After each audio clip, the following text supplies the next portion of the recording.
Hey guys, this is Anthony with Lucky Dog Guitars here in Cleveland, Tennessee. We're going to be putting together this Powermatic P1300TX, I believe is the model number. I don't think there's any videos out there showing how to put it together, and this is not going to be one of those videos that you have to watch for 20 minutes to get 2 or 3 minutes of good content. We're going to make it quick and to the point and make the assembly real easy for you. It's a very high quality machine, and I hope y'all enjoy this. Step one is getting the casters on. So one thing that I noticed that these casters, a lot of the other dust collectors, you just stuck the, the shaft, through the hole and put a nut on the back side. That's not the way these are. It's much nicer. It's got a threaded hole into a heavy base on the bottom of the base here. So when you put these in, you're gonna have to twist this and thread that up in there a little bit, but only thread it up just a little bit, enough to get the washer and the nut on the back side. If you thread it all the way, there won't be room for you to put the washer and the nut on the the screw shaft as it comes through. So just feed that through, get that on there, then tighten it all the way up until this hits the base on the bottom. Then you can go inside there and tighten up the hex nut on the back side. Okay, now we're gonna bolt down the squirrel cage and the motor to the base. And these go through pretty darn easy, and this is a threaded insert here, so you don't have to put a nut on the back side or anything. Probably do this a little bit easier with a socket, but hey, threads in pretty well too once it gets going.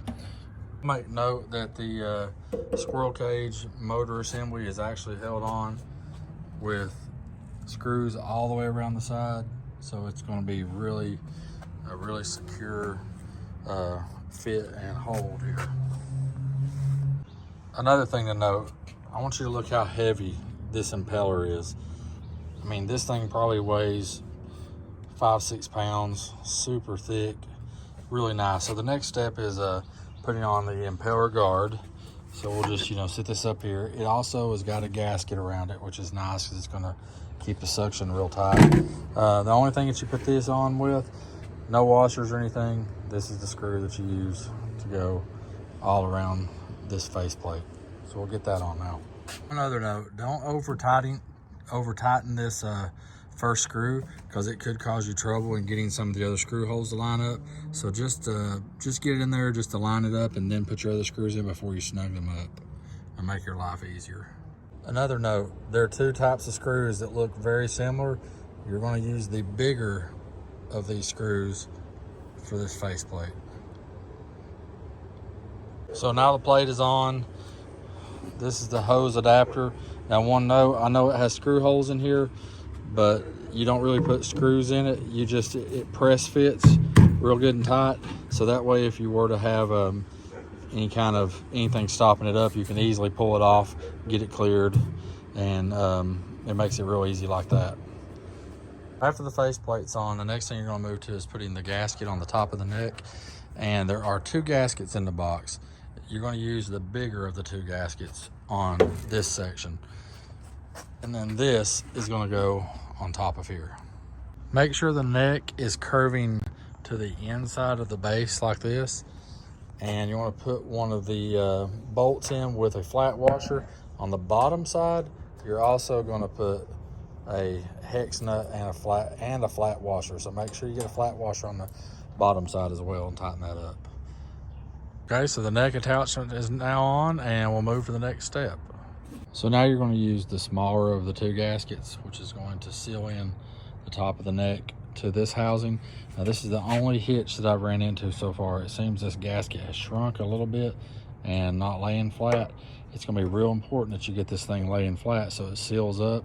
So whatever you have to do, whether you have to put a piece of tape over this to ensure that this little piece stays in that hole as you're putting it together, do whatever you have to do to make sure it's laying flat before you tighten it up, because you don't want to crinkle the gasket as you put it together. This was probably one of the hardest parts to do by myself, was holding this up to attach to here. Make sure the Powermatic emblem is to the side of the exit where you'll have it upside down. And I'd suggest using a little clamp to help you hold this in while you're getting the screws in. Okay, we got this on.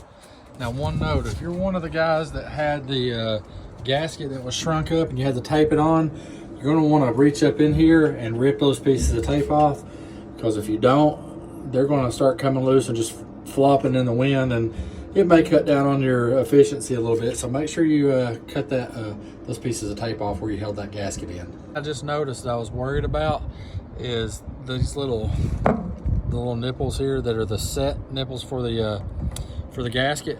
Even though they weren't matching up real good because it had shrank up, once I tightened it up, they all came through. So hopefully that'll be your same experience if your gasket is shrank up as well. Next thing we're going to do is put the support bar on, which goes here and here. And one note, these are threaded holes in here, so you only have to screw the machine screws into this. Up on this side, you'll have to put a hex nut on the back side. And one other note, even the support bar on this is easily twice as heavily made as the jet that I've got. That's one of the higher dollar jets. So again, Powermatic for the win here, really good quality. I would suggest putting the screws in on the base first and not tighten them up completely. That'll give you some flexibility to move around to get the holes lined up on the top before you put those in. Then you can go back and snug those up. Next is the installation of the handles, which go here. It's pretty self-explanatory. You're going to use these screws to hold that on. The strengthening plate goes with the handle. It just goes on the back side here, and you'll see how it fits in there, and you'll just screw your screws for your handle directly into that. So next is the cone assembly, which is going to go in here, and they conveniently put the bolts that are meant for this assembly with the cone, so you don't have to search through all the other stuff to try to find the right bolts. So this bracket is going to go in the top here. Make sure the ends are tilted up like that. So just sit it in here, and you're going to want to come in and get those holes lined up there on each side. The smaller screws here on the left are the ones that are going to go in those holes, and you're going to put this hex nut on the bottom side. Like that, and put these hex nuts there. Okay, next step is the cone installation. You're going to insert this screw through the top side of the bracket here. Go ahead and do that. Okay, got that in there. And you're going to turn the cone upside down, and you're going to use the washer and hex nut on the bottom side to hold it in. It'll look like this from the top, and like that from the bottom. Next step is assembling the Powermatic filter canister assembly. Also really nice quality. Just make sure you got real good fresh air going back out into your shop. Keep the air even cleaner. Let's get this thing together now. Step is to put the bolts and washers on here. You want to do it in this order: hex nut, lock washer, regular washer, then the handle, then this washer, and the last hex nut. So the hex nut went on, now the lock washer, now the regular washer, and then the handle goes on.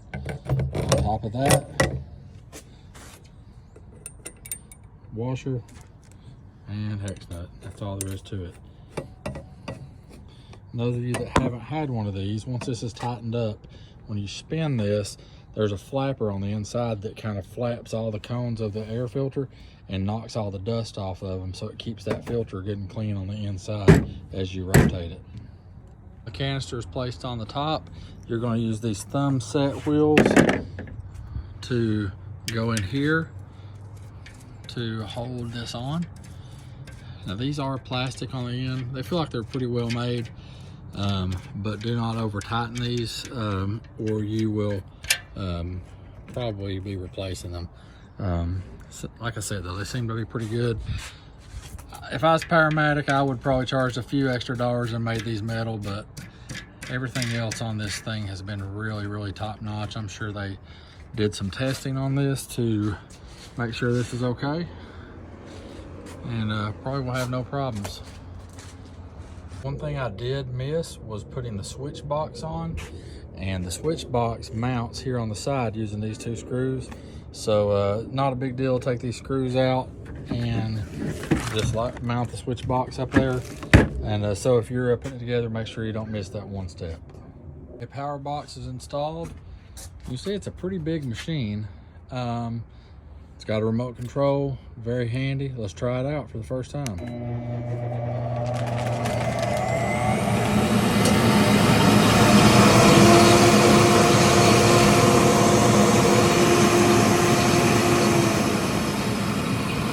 It sounds like it sucks harder than the jet that I'm using right now, but so far I would highly recommend this Powermatic just for the quality of the construction and the instructions, and there was no missing bolts. Every single bolt worked and fit, and just a really nice machine. So I hope you guys enjoyed this video, and I hope it makes it easier on you putting yours together. And thanks, Powermatic.